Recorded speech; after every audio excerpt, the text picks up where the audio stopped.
네, 시사바리스타 허재영 기자입니다. 2부 함께 하실게요. 지난 그 길원옥 할머니 관련해서 제가 이제 그 방송을 녹음하고 나서 바로 몇 시간 뒤에 막 여러 보도들이 쏟아지더라고요. 그래서 제가 미처 못 전해드렸는데, 이 길원옥 할머니의 양아들이라는 사람이 매주 빈손으로 쉼터에 와가지고 돈만 받아갔다는 그런 요양보호사, 그러니까 정의기억연대 쉼터에서 일한 요양보호사들이 있거든요. 이분들이 언론에다가 막 증언에 나서기 시작했어요. 얼마나 보다 못했으면. 네. 그러니까 봅시다. 이 황선희 목사라는 사람인데, 이 사람이 길원옥 할머니 양아들이거든요. 법적으로 양아들은 맞아요. 한 달 전에 입적을 했다고 하더라고요. 어렸을 때부터 그러니까 이 길원옥 할머니가 양자로 데려다가 키운 건 맞는 것 같아요. 근데 같이 살지는 않았고 아무튼 그랬는데, 최근에 이제 쉼터에서 나오셔가지고 이 아들이 설득해가지고 지금 아드님 집으로 갔는데, 이 황선희 목사가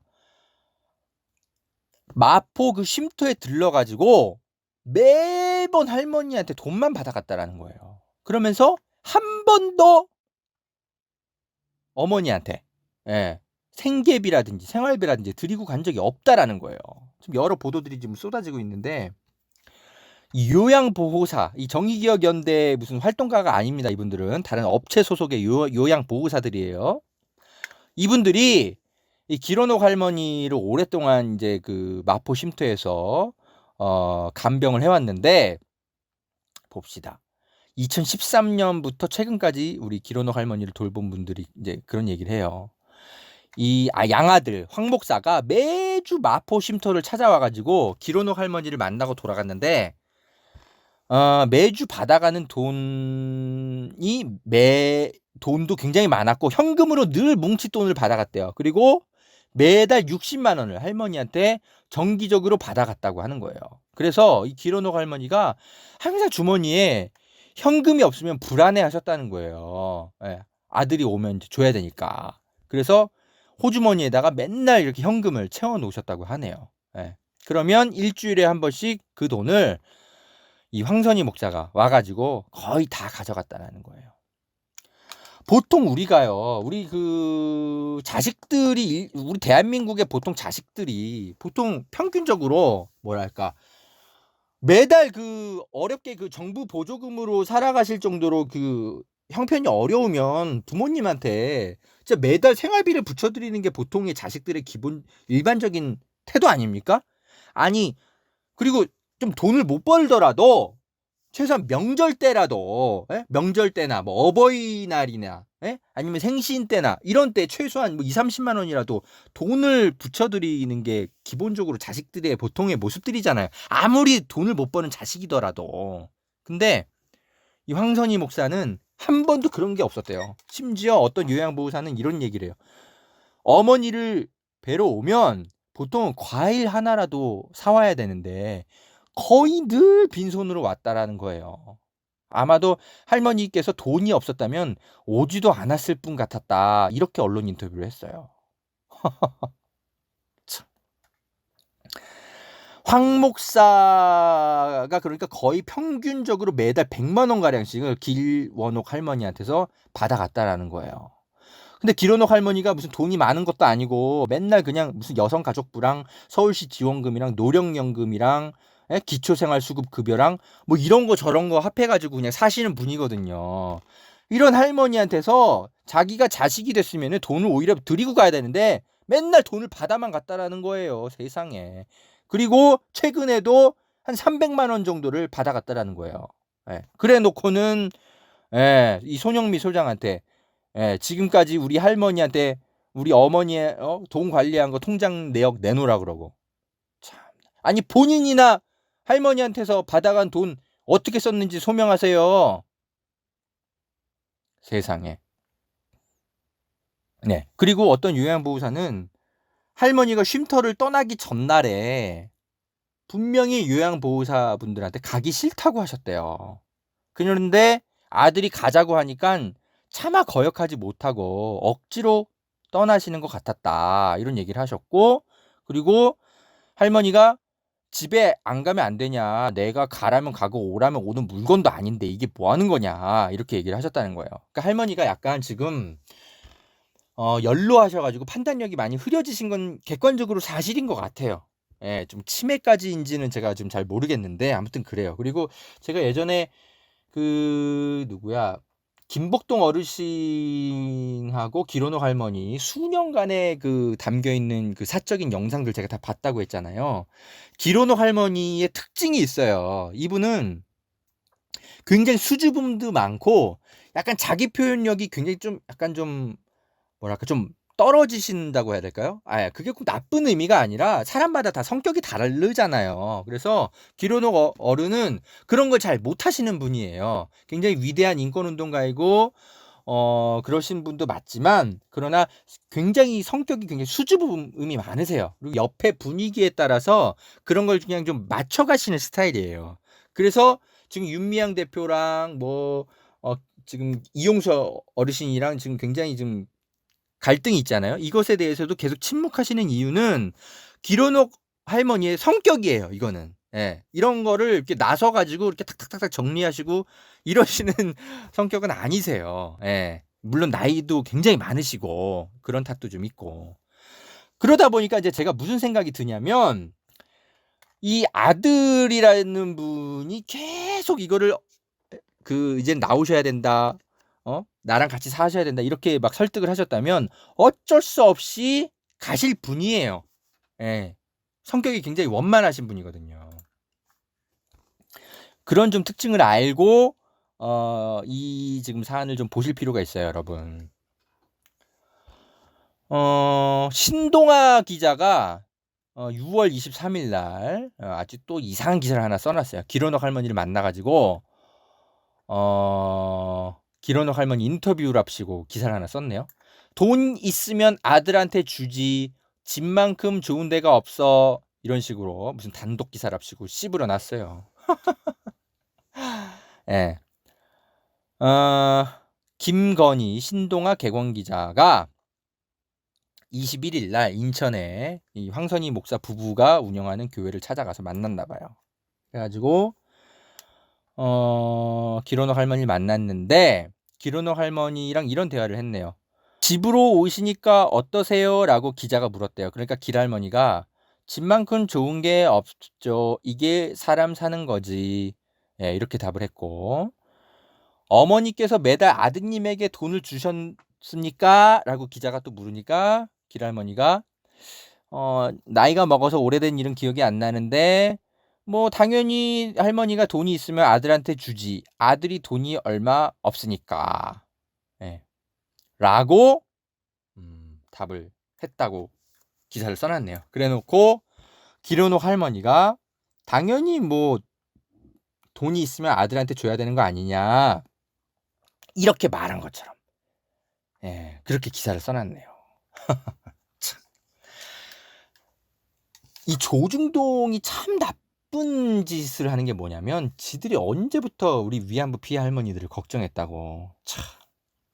아니 기로녹 할머니의 얘기는 너무나 맞는 말이에요. 왜냐하면 세상 어느 부모가 돈이 있으면 자식한테 다 퍼주려고 하지. 원래 아낌없이 주는 나무처럼 살다가 세상을 등지시는 분들이 세상 모든 위대한 부모님들 아닙니까? 그럼 당연히 기로녹 할머니 입장에선 돈이 있으면 다 아들한테 주죠. 아들이 맨날 달라고 하는데 기로녹 할머니는 당연히 이런 얘기를 하는 거예요. 문제는 양아들에게 물어봤어야죠. 양아들에게. 아니 할머니가 아무리 돈을 주시려고 해도 그렇지 어떻게 매번 그렇게 100만 원씩 받아서 쓰실 수만 있냐. 할머니가 주시려고 해도 아유 아닙니다. 할머니. 예. 할머니 더 맛있는 거 사 드시는데 꼭 이 돈을 쓰세요라고 거절하셨어야 되는 거 아니냐. 한 번쯤은 아들한테도 물어봐야 되는 거 아니에요? 예? 아니 그게 대한민국 평균 적인 그 자식들의 모습인 거잖아요. 김복동 어른은 이제 뭐 입적한 어떤 이제 양자는 없죠. 그런데 그 김복동 어른의 그래도 그 가족들이 있잖아요. 친척들이.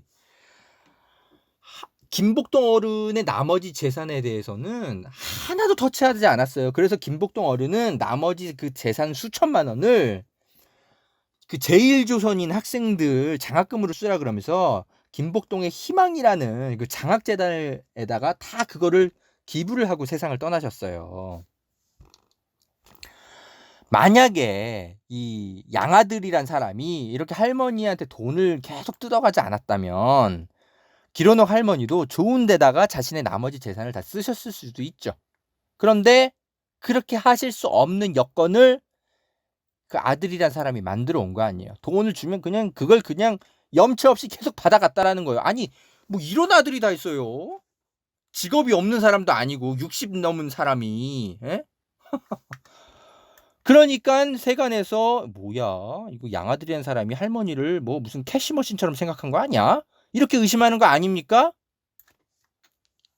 저는 우리 할머니가 어렸을 때 그 왜 속아가지고 그 위안부 거기에 이제 끌려갔던 것처럼 지금도 속아가지고 아드님 댁으로 거의 끌려가다시피 해서 가신 거 아닌가 저는 의심이 돼요. 인생에서 2번 끌려가시는 일이 생긴 게 아닌가 싶다는 말이에요. 너무 그것만 생각하면 진짜 울컥합니다. 위안부 피해자들의 가족이라는 사람들이 마치 뭐 김복동 어른도 그렇고 기론록 할머니도 그렇고 마치 무슨 앵벌이 이용당한 것처럼 윤미향이 앵벌이 시킨 것처럼 막 그렇게 언론 인터뷰하고 있잖아요. 제가 너무 격분해가지고 이거 사자 명예훼손 아니냐 검찰이 고발해야 되는 거 아니냐 제가 이런 이제 말씀드렸잖아요. 그래서 실제로 제가 몇몇 이제 원로 어르신들하고 시민단체에 좀 이렇게 좀 덕망 있는 분들하고 좀 약간 좀 상의를 했어요. 지난 며칠간. 그런데 좀 더 지켜보자. 이 악의적으로 한 소린지, 좀 더 지켜보자. 그리고 정의기억연대에 그렇게 수사기관에 그런 식으로 이런 사람들 막 이렇게 막 그 정의기억연대에 별로 이렇게 수사기관 왔다 갔다 하게 하고 그런 게 별로 도움 될 것 같지도 않고 좀 지켜보자고 하셔가지고 제가 일단은 좀 더 참고 지켜보려고 해요. 대신 제가 요양보호사 우리 그 마포 쉼터에 계셨던 분들 오랫동안 기론옥 할머니랑 김복동 어른 지켜보신 분들 계시잖아요. 제가 이분들은 조만간에 만나가지고 평소 김복동 어른이랑 다들 어떻게들 지내셨는지 자세히 물어볼 겁니다. 이게 뭐 연합뉴스나 뭐 이런 통신사 기자들한테 간단하게 뭐 한 10줄짜리 기사로 이렇게 소개될 그런 사안이 아닌 것 같아요. 제가 좀 더 지켜볼 겁니다. 왜 이렇게까지 취재할 거냐면 지금 황선희 목사 이런 분들이 기론옥 할머니를 모셔간 것까지는 좋은데 이 조중동하고 밀착해가지고 이 위안부 피해 역사 바로잡기 운동에 회방을 놓고 있어요. 회방을. 이 조중동의 이 악의적인 선동에 다들 말려들어가지고 지금 막 마치 윤미향 대표가 무슨 앵벌이 시켰다고 이런 말도 안 되는 얘기를 하고 있잖아요. 이런 거는 좀 바로 잡아야 될 것 같아요. 이 요양보호사들이 업체 소속인 요양보호사들이잖아요.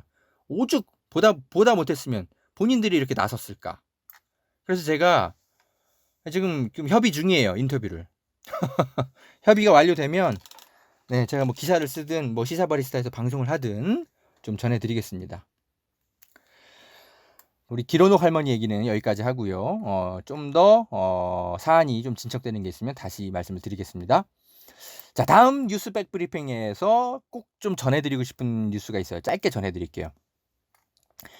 김태규 현직 그 부장판사가 부산지법에 있는 부장판사인데 이분이 탈북단체에 전단지 살포를 막는 거는 하면 안 된다. 표현의 자유다 이러면서 이렇게 SNS에다가 글을 썼네요. 김태규 판사가 이렇게 썼어요. 지금 통일부나 경찰 심지어 군까지 보이는 태도를 보면 마치 북한을 향해 대북전단을 보내는 행위 자체를 사전에라도 통제할 듯한 태도를 보인다. 이것은 표현의 자유 사전 억제 금지의 정면으로 위반할 수 있다. 라고 주장을 했는데 뭐 이거 여기까지는 그래. 본인의 소신이 그럴 수 있다 치죠. 국가인권위원회도 이렇게 지적을 했으니까 과거에. 그런데 여기에 격분할 만한 뒷이야기가 하나 있어요, 여러분. 미처 기사 못 보신 분들은 이 얘기 좀 들어보세요. 이 김태규 판사라는 사람이 어떤 사람이냐면 2015년에 여러분 옛날에 대구에서 박성수 씨라는 사람이 이 박근혜 당시 대통령을 비판하는 전단지를 뿌린 사람이었었어요. 동네에다가 개 사료 같은 거 막 뿌리고. 근데 이게 문제가 있다고 하면서 이 김성수 씨, 이 박성수 씨를 감옥에 집어넣은 사람이 바로 김태규 부장판사예요. 네. 이게 그러니까 선거 앞두고 그러니까 이렇게 표현의 자유의 수위를 넘나드는 어떤 퍼포먼스를 했다. 이러면서 시민을 8개월 동안 구속 재판을 하면서 끝내 감옥에 보낸 사람이 김태규 부장판사란 말입니다. 네.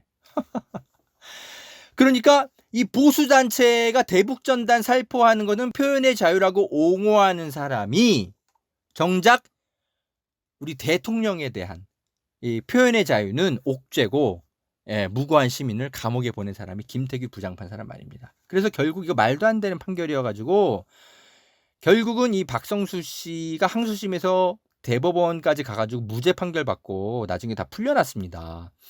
나중에 이 문화예술계 블랙리스트 진상조사위원회가 이제 만들어졌을 때 이 박성수 씨 이 사례도 이 표현의 자유를 탄압한 블랙리스트 사건으로 결정됐었던 그런 사건이었었어요.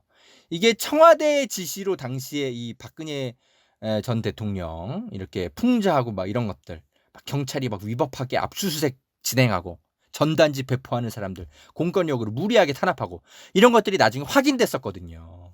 그러면은 당시 자신의 판결에 대해서 반성해도 시원찮을 사람이 이중적으로 보수단체의 SNS 대북전단 살포는 표현의 자유다 이런 식의 주장을 하는 게 이게 말이 됩니까?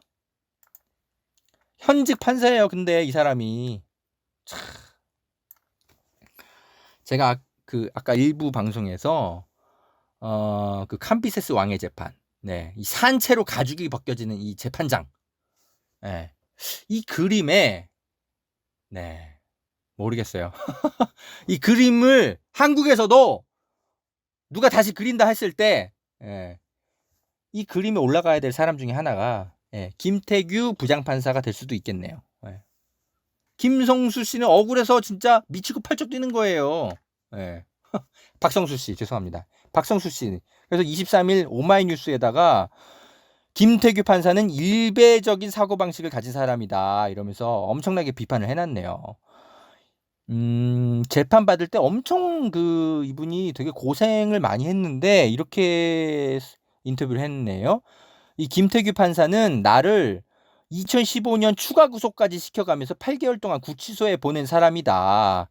그러다가 1심에서 징역 1년에 집행유예 2년을 선고한 사람이다.